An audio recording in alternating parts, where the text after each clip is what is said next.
Alors ensuite, l'étape suivante, donc, c'est de faire apparaître les jaunes ici. Donc là, c'est la même technique que dans le Mercure, non, dans le Vénus. C'est-à-dire quand on a un centre bloqué ici. Alors, faudra bien placer la face verte derrière, hein.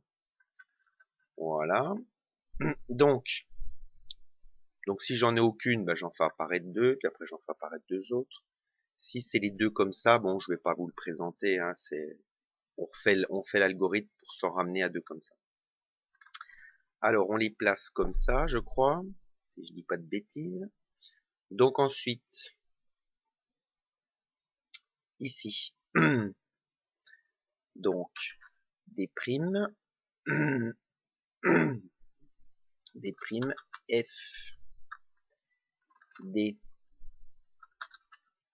F prime. Voilà, qu'est-ce que ça fait ça? Donc ça c'est passé ici, ça c'est passé là, et ça a été inversé ici. Donc ensuite, je triangule mes trois arêtes ici. Donc D, H, D prime, H, D, H2, D prime. Voilà. Et ensuite, bah, je refais ma formule pour repositionner tout ça correctement. Donc F, bah, je fais ma formule à l'envers, quoi, hein.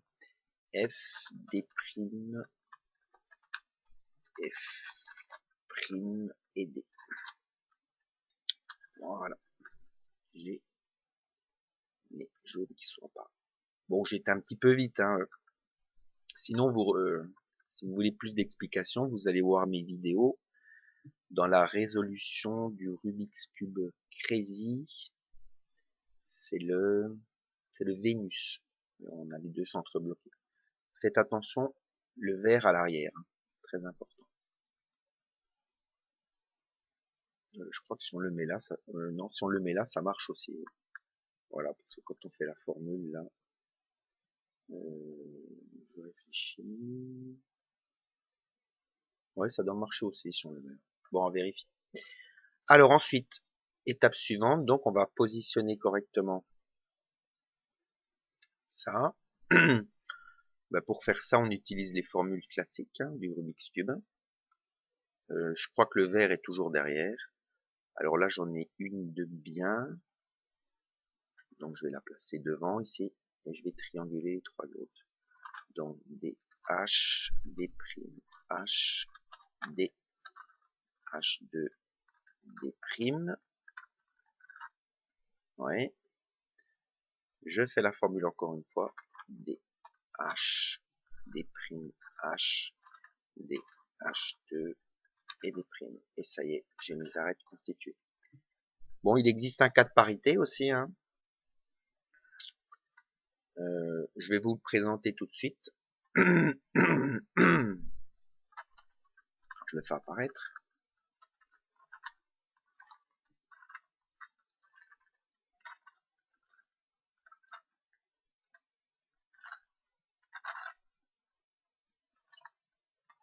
Voilà, le cas de parité c'est le suivant, quand on a deux arêtes qui sont inversées comme ça. Alors, toujours le vert derrière.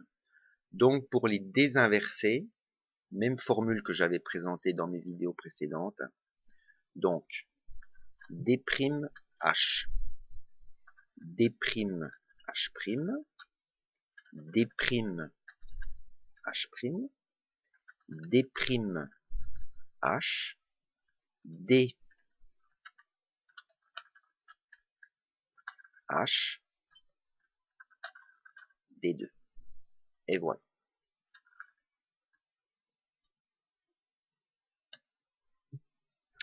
Toutes les arêtes sont bien.